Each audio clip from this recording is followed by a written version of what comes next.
Hey there, I'm Krista Vance, entrepreneur and operations leader. And I'm Matt Vance, award-winning author and social innovation researcher. We're your hosts of the Culture Profit Podcast. Your place for purposeful company culture strategy. Learn from HR pros, executives, and thought leaders how to prioritize profits by prioritizing people. This episode is sponsored by Mobrium, the best friend of forward-thinking HR leaders, helping you strengthen your employer reputation as a reflection of your real culture. Learn more at mobrium.com. Welcome, everyone. We are so excited. We have Rebecca Hild here from Lincoln, England, and we had the chance to meet with her last week, and she has such a bright personality.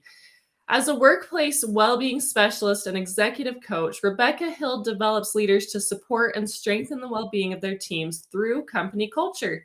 She has worked with a range of businesses from medium-sized startups to global PLCs. Using her personal and professional experience, she applies a trauma-informed approach that promotes inclusivity and creates cultures that sustain productivity through sustainable employee well-being. Thanks for being here with us, Rebecca. Thank you. That introduction made me sound really special. You are. On our call last week, it was awesome to hear a little bit about what you're doing, and we're pumped to have you here. So thank you. No, thank you. Thank you for, creating time or making the time, for this, because I think it's super important. The more people that we can reach talking about what we're talking about, I think the better. Exactly. Definitely. And before we kind of jump into the conversation today, everyone needs to know and hear a little bit about Rebecca's awesome organization. It's called More Than Nutrition. Mm-hmm. More Than Nutrition is a corporate coaching and training company offering one-on-one coaching, workshops, and training for people leaders and teams. With a wide array of topics available, More Than Nutrition aims to support the body and mind, promote healthy lifestyles, and build engaging workplaces. So Rebecca is essentially your person to help level up the company culture in your workplace. And we're excited to chat today.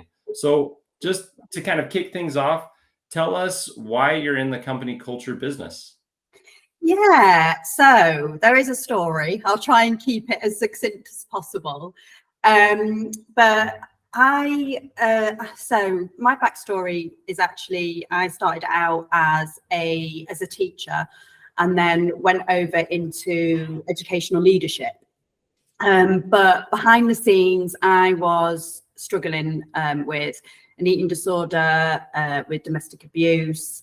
And whilst from the outside looking in, I seemed to be, really successful, seemed to be happy, seemed to be, doing what everyone does in life, but I was really struggling and, working 24/7 to try and avoid, I suppose, all of the issues that were really going on. But then I kind of, to be honest, hit breaking point after I had my second son and had experienced really bad postnatal depression, which, combined with the burnout that I was experiencing, with the domestic abuse, with the eating disorder, it was just like, hang on a minute here, something's got to give. So I decided that I wanted to work for myself, to set up my own business, to really find myself again, if I'm honest, because actually that's what has happened since I started the business. It has helped me to grow and find myself again. And the business has evolved with me in that respect. So when I first started out, I retrained in nutrition, as you can imagine, with my eating disorder history, with the trauma I experienced as a child, really wanted to help people that were suffering with their relationship with food, that had been conditioned to think that they've got to fit into this, this, I suppose, ideal, unrealistic image of what we should all be looking at, this thin ideal that really destroys our relationship with our body as well as our relationship with food. So I felt really passionate about that. Still do, of course. So I started the business focusing on that, and then very quickly started to obviously work with people across other areas, because it does, you can't, if you're working with somebody on healing their relationship with food, you're going to be looking at well-being in the widest sense, because it impacts everything. And then over time, I was working with leaders, I was working with business owners, I was working with CEOs who then, really benefited from the results that they were getting working with me. So they asked me to go in and work with their organizations, and kind of More Than Nutrition evolved from there. So it was, me going into organizations, really working with employees, and seeing that bigger picture of how well-being can really impact culture and obviously business outcomes. But interestingly, through that work, I kind of made the connection between what I was doing and what I'd been doing in leadership, in education, and really realizing that it needed to come from the top down, which is now why I'm not just going in and working with employees. I'm working with whole organizations. I'm working with leadership teams. I'm working on really instilling this culture of well-being that in the end gives everybody what it is that they want: happiness, profitability, engagement. It's just, sounds so simple when you think about it, but it's not that simple when you put it into practice. Thank you for sharing all that. And I know you're very open about your past, and it really does fuel what you're doing now. It provides a lot of meaning for you and for the people that you're working with. Very inspirational. I think sometimes we separate work life and the rest of our life and say that there's like kind of this line in between, but we're all people, and all of those things that happen to people on a daily basis that are, happy and sad and challenging and, frustrating, those feelings, those emotions, those experiences, they can roll into the workplace as well. And so not paying attention to those things and acknowledging them is just not realistic. Yeah. And I think, it's about, obviously we all need to find that work-life balance, but it's also about how, because the biggest thing for me is recognizing the conditioning that you bring into the workplace. So like I said, when I was experiencing what I was experiencing at home, I felt like, my way to prove myself, to show that I was worthy, was to throw myself into work and lead myself into burnout and and really experiencing poor mental health. And I think sometimes we've got to, and again, that conditioning isn't just about trying to show your worth through work. It kind of then impacts on your behaviors, your behaviors around food, your behaviors with yourself, your behaviors, when you're looking at yourself in the mirror. All of this has a huge impact then on how you show up at work. So it's a spider's web, it really, really is. And I think that's one of the things that I think has attracted a lot of the clients that I'm working with, is kind of my holistic approach. Whilst I think there's, we need to be clear on where we're going, and everybody needs to know what their outcomes are, etc. It's also about recognizing that the journey, the leadership journey, the business journey, the personal journey, it's dynamic, and we've always got to bear that in mind. And we've got to make sure that we are checking in with ourselves and staying present and being in the moment along the way. I love that holistic approach, because I think as soon as you neglect anything that affects us in our personal lives, it affects the other things. Everything affects everything, right? Our nutrition can affect our bodies as a whole, and it can affect our work productivity, and the way that we feel at work and interact with others can make us have a harder time with our physical health, right? And so they all impact each other. And I love the way that you approach that with companies. And also, I just think it's so interesting with your business. I mean, you're going to these companies, you're showing them a better way to help them have just a great company culture, but really improving the lives of the individuals there. And I'm sure you have to have a bottom line that shows these companies like, this is worth the money that you're going to put into, to really make this better for your employees. And that's what this podcast is all about, which brings us to our main question: how does company culture drive profits? Yeah, absolutely. And I think that's obviously, why people are employing me and why people want to work with me. And I think the one thing that I really want to say here is that, the employee experience, how we're treating our people, is one of the strongest predictors, I suppose, of business results. So when you're investing in your culture, your business is fundamentally going to be more profitable, because you're putting your people at the center, you're putting your people first. Because this is one thing that I always encourage. Sorry, going off a little bit on a tangent, but I always encourage to organizations to think about relationships before they think about hierarchies, because when we are creating a sense of belonging in the workplace, we're creating high trust cultures. You know, we're creating workplaces where there are higher retention rates. You know, people don't want to leave, and if people don't want to leave, you're saving how much money, you know, Yeah. from you know, from not having to go through the recruitment process and everything.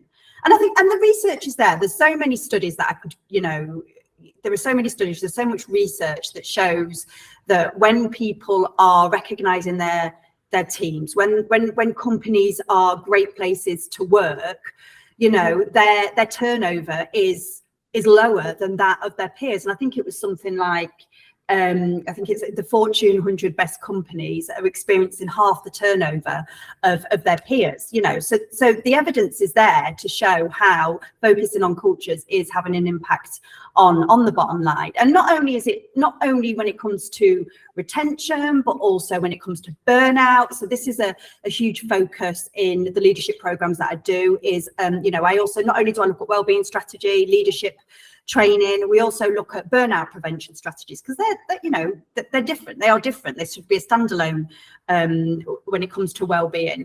And the thing is that, you know, when I think is it something like 500, I mean, and again, this figure might have changed from, you know, from when I last looked at it, but it's something like workplace stress is costing Americans, you know, or costing the US £500 billion a year. You know, so again, if you are focusing on culture, you're avoiding burnout, you're, you know, you're not having to, you know, you're not wasting, or you're not hemorrhaging all that money, I suppose, on people going off and people suffering from stress. And, you know, people aren't, you know, the pandemic, it's interesting because research has shown as well that on the back of the pandemic, even though there has been such, you know, so much buzz around well-being, people are still not healthy. People are less healthy, you know, and at best are as healthy as they were before the pandemic. So whilst there is this drive to look at well-being, which hopefully we're going to talk about as we go on, I think that we're not doing it necessarily in the right way. You know, we're not, employees don't need nutrition workshops. They don't need you know, mindfulness workshops. They don't need to talk about work-life balance if the culture isn't right. Okay, because if the culture isn't right, then that all of that is going to fall short. Okay, sorry, I'm going off on a lot of tangents. I like to talk a lot, but you know, I think also as well, when you are focusing on cultures, you tend to innovate faster, because let's talk about psychological safety. Right? If we've got psychological safety within an organization, your people are going to take risks. Okay. And when they take risks, that's when they're going to, you know, that's when they're going to be their most creative. That's when they're going to be their most innovative. And of course, this is only going to, you know, it's going to drive profitability if people are being more innovative. So invest in your culture, invest in creating a psychologically safe environment, and your business is going to thrive. You know, there's also research to show that businesses that focus on culture, they rebound faster at times of recession. And I think one point I really want to make here as well is that profits don't create great workplaces. It's the other way around. You create a great workplace, you create a great culture, and therefore you're going to, you know, increase profitability. So yeah, sorry, I don't know if I've answered that question and gone off on too many tangents, but, you know, I think everything, when you talk about workplace culture, you know, it all links to a happier workplace where people are more profitable and people are, you know, just feeling like they belong. That's amazing, Rebecca. And what I'm hearing from you, and I 100% agree with this, is you have to pay attention to the order of operations. Yes. It's people before profits. Yes. You talk about Maslow's hierarchy of needs. We as humans have levels of needs that stack upon each other. Like safety is at the very bottom, right? Like if you don't have that safety need fulfilled, if you can't have food and water and air, nothing else matters, right? Because life is over pretty quick. But once that is checked, then you level up to the next consideration and needing to have that safety and security. And so when you talk about psychological safety as almost a prerequisite to unlocking innovation, unlocking creativity, and that environment where it's okay to mess up because there's trust built into those relationships with across a team and with the leadership. Those things, it is an order of operations. And I absolutely loved how you said profits doesn't create a good culture, but it's the other way around. That is, you nailed it. And I 100% agree. And I think as well, one thing I want to say is that I think people are recognizing, people are understanding that, you know, workplaces where people feel like they belong, where there is psychological safety, you know, we know that it has positive impact. But I'm still going into organizations that say they have this psychological safety and it's still not there. I'm still going into organizations where I go, yeah, the culture's great, yet they still don't feel they can share certain things in workshops. They still don't feel that they can be, you know, in coaching sessions, I'm still hearing, well, I don't really want to say this because I don't want to be, you know, vilified. I don't want people to think badly of me. I don't want, you know, to lose my place within the team. And that, you know, that in itself is, you know, it's highlighting, I guess, that there really is work that needs to be done. And so I think there is still, even in the businesses and the organizations that recognize the importance, it's not there, you know. Mm-hmm. And I think I just wanted to touch on, I can't remember the exact, you know, but the NASA spaceship, what was it called? Apollo? Yes. And this was, yeah, I know, sorry. This was the perfect example of how, you know, psychological safety is important, because I think, you know, from the, you know, after the accident happened, they found out that it wasn't necessarily, there was a technical fault, but fundamentally it came down to the fact that there was a lack of communication, there was a lack of safety at NASA. And that meant that people were scared to say, hey, hang on a minute, this needs to happen. Or, you know, and so that is fundamentally, it was the lack of psychological safety that led to, you know, that fatal incident. And I think what NASA learned from that, you know, and I think it's quite famous. I can't remember the exact details. I've talked about it in training, but it's been such a while since I have. But, you know, I think, you know, they had like roundtable discussions afterwards, and they really worked on creating these relationships in the workplace, on creating a sense of belonging so that people could feel safe and able to air their views, so that, you know, mistakes were less likely to happen. So people think, oh, you know, if I take a risk, I'm risking a mistake from happening. But actually, it's the opposite. You know, you're probably going to be preventing something from happening. And there was, and I think there's another example of Google. I can't remember who it was when, you know, it was at the early stages of the search engine. And I can't believe I'm talking about this because I can't remember all the ins and outs. But there was Google, and there was another organization at the time. I don't know if you'll know who they were, but they were kind of basically against each other to try and optimize the search engine. Yeah. And I think one of the organizations, the one, you know, was really kind of process driven. There was lots of hierarchies in place, whereas Google, there was much more organized chaos. Yeah. So I think the CEO of Google at the time, I think he was like, you know, he'd have his team meetings and they'd seem like almost chaotic. But what happened was that he created this sense of the belonging, this environment where everybody kind of, you know, felt safe to take risks, felt safe to go above and beyond. And that's fundamentally how they ended up cracking the search engine, was by creating that psychological safety. Yep, that's where the innovation is most likely to occur, is when you have that trust built in. And, you know, the Apollo example, I remember hearing that one as well. It's, you know, sometimes it takes something so big to occur to kind of ignite this almost investigation of like, well, why did this happen? And it creates a discovery. But what you had said about, you know, the difference between maybe stated values and lived values within a company, where a company has safety and trust and kindness written up on the wall, but yet still team members don't feel like they can voice their opinions. There's a misalignment in that workplace where those attributes are stated but not lived, and that's also something that we need to pay attention to is the misalignment that can happen in workplaces. And there's one more dimension that I also see, which is the difference in perceived cultures based on showcased employee feedback that is shared online and online reviews in places like Glassdoor and Indeed, and in the UK on Kununu.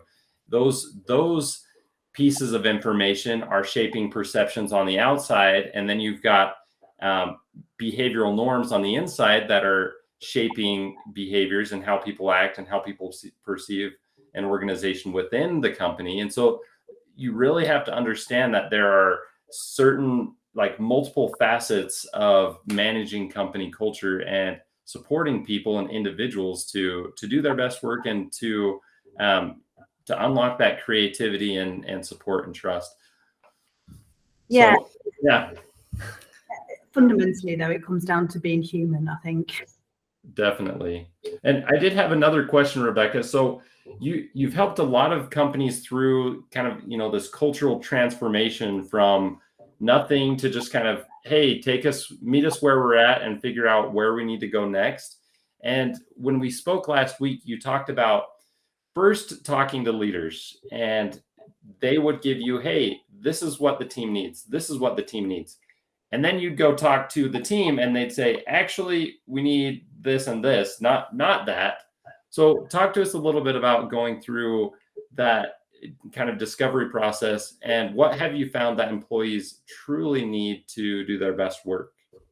Yeah. So, and I started to touch on that earlier, actually, but didn't really kind of elaborate. So I'm pleased you've asked that. But I think, like I said to you before, the organizations that I were working with were asking me to go in and do that sticking plaster stuff. Yeah, do that stuff that we all know that we all think wellness in the work, wellness looks like. But well-being and wellness are two different things. And I think, so when I was going in and we were doing these workshops on nutrition, on better sleep, on mindfulness, employees were then, that's okay. But when my workload is like this, when I feel like nobody's listening to me, when I feel like I've got no control over my workload, when I feel like I've got no relationship with anybody in the workplace, when I feel like my boss isn't listening to me, I can't do this. I'm working on my fitness. I know I need to eat better, but then I come to work and I'm stressed out, then, and it's interesting because burnout has been now, it's World Health Organization have defined burnout as being a workplace phenomenon. So it's not something we should apply to outside life. It's not something we shouldn't talk about burnout as being a result of what's happening in our life. It's a result of unmanaged chronic stress in the workplace. So it's a we problem. So it's one thing equipping people with knowledge around nutrition and movement and etc. and how to manage their wellness. But it's another thing actually creating that environment that best supports that. So basically, teams were saying, I actually need my leader to listen to me. I need my leader to be empathetic. I need my leader to be a little bit more honest and open and more vulnerable. I need my leader to be a bit more humble. Yeah. And so this is where kind of my program kind of grew, I think, because it was like, hold on a minute here. It's not about educating employees. There is a place for that, don't get me wrong, but if the environment isn't right, if leaders don't have the skills or are not nurturing those skills that are going to support all of that education and knowledge and awareness, then it's going to fall short. And, so that is really, whenever I'm working with an organization and the leaders are like, I want my team to be better, to be the best versions of themselves. I'm like, right, that's great. We can talk about doing some of that. We can talk about doing some of that education piece further down the line. But until I've trained your leadership team, until I've got them, in a place where they are best supporting that for their employees, then it's pointless. Does that make sense?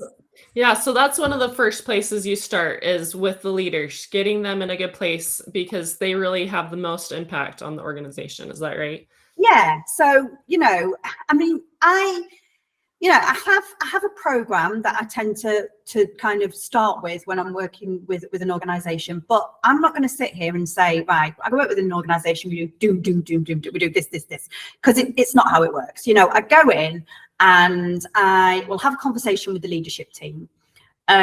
Sometimes, it's quite easy. They kind of very often they have got me in because they know that there's something different about what I do. It's not just about workshops and stuff. There is a more holistic approach. So I'll go in, I'll have a conversation with the leadership team, which usually then turns into a conversation with HR.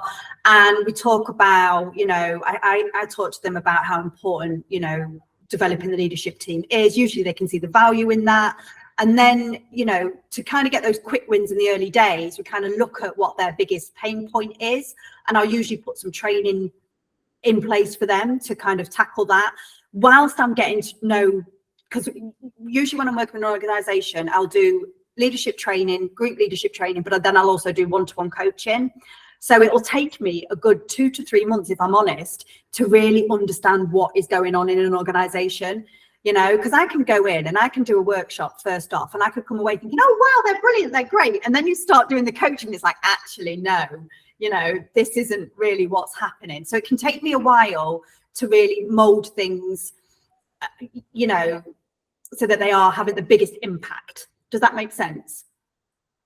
Yeah. So, and then usually, I have got there are certain things, non-negotiables in what I do. I will always want to talk to an organization about, how to create empathy, how to be more vulnerable, empathetic listening. I'll always educate them on burnout, what it really means, the signs to look for. But the rest of it depends on what's going on in the organization, what I pick up, what they tell me. So we'll do staff surveys, we'll do leadership surveys, but, it really is crafted towards the organization.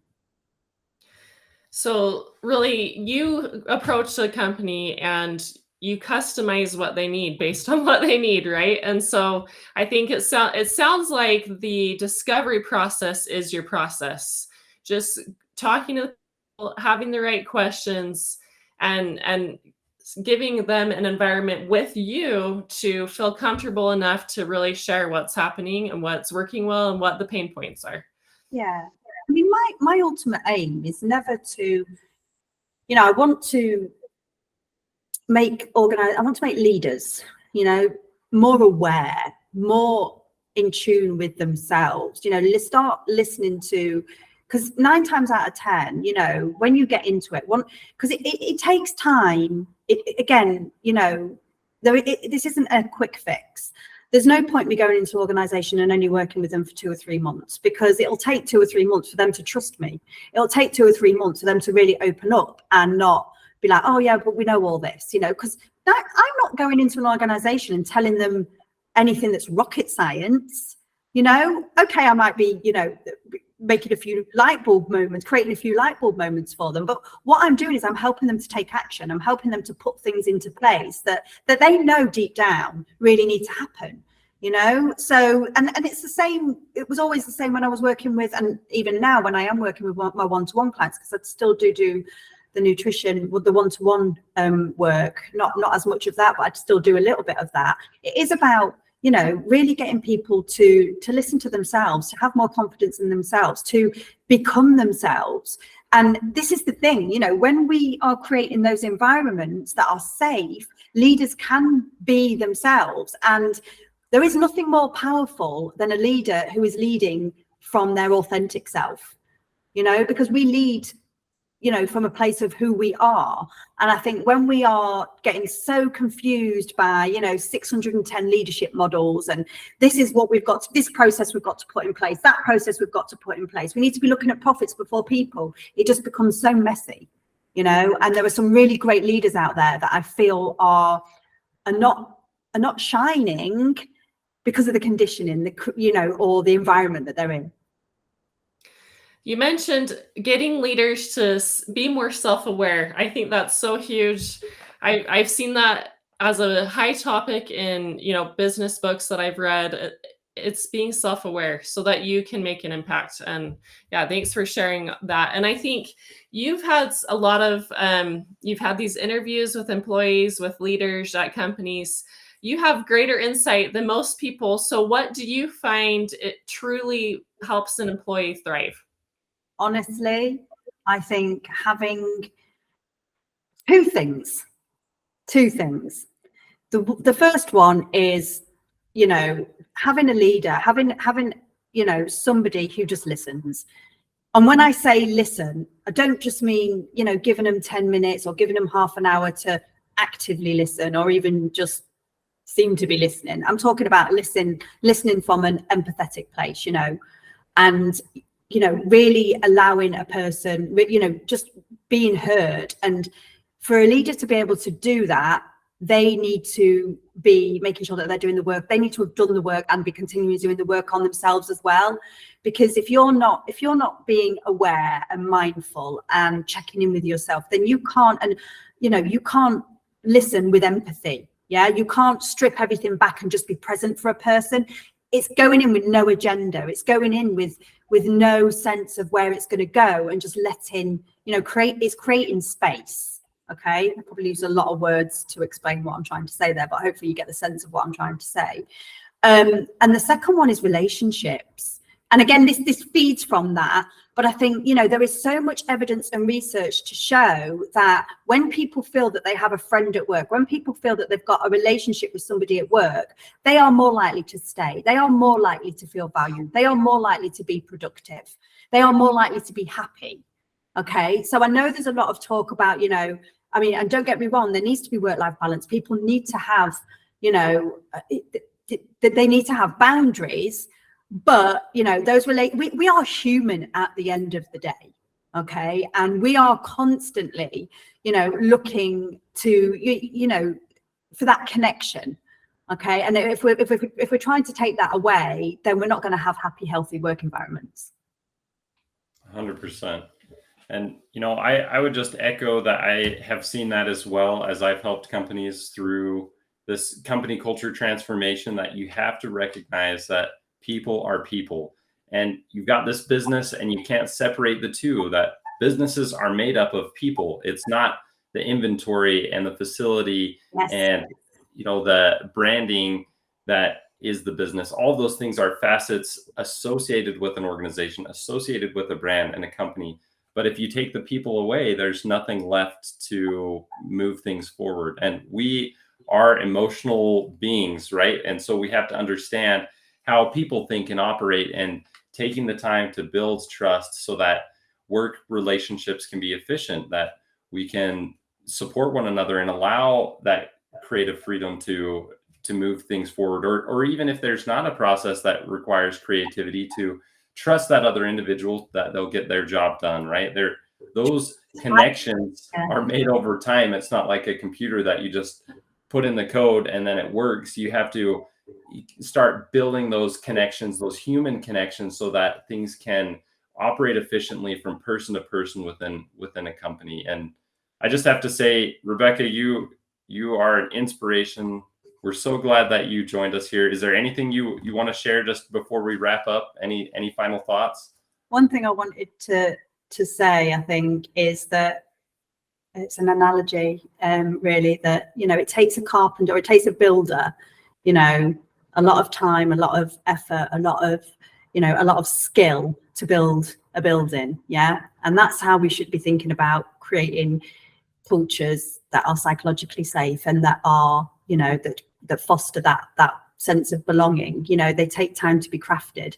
But also what we've got to bear in mind is that it can just take one thing to kind of knock that down. It can take, it doesn't take a lot of skill to destroy, I suppose, what has taken so much effort and time to build and create. So I think we always need to be on our game. We always need to be thinking about, and when we're talking about processes, we need processes in place. We need organizational justice, however, we need to make sure that people are always at the center of that. Right. Maintain the foundation, right? So keep things going right from the bottom, and keep the safe environment that you're hoping to have for your employees. I love it. Thank you. Okay. Well, to our audience, check out Rebecca's website and follow her on LinkedIn for more tips, and you can find both in our highlight article. Thank you so much, Rebecca Hill, for being with us. Thank you so much. I know I like to talk a lot, but I've really, really appreciated the time and the conversation. We loved having you. Thank you. Thanks, Rebecca. Thanks for tuning in to the Culture Profit Podcast, and for being a part of our journey to prove that putting people first is best for business. Today's episode was sponsored by Mobrium. Want to get more employee reviews and streamline your employer reputation? Visit mobrium.com. Now go find one way to prioritize your people and watch your profits grow.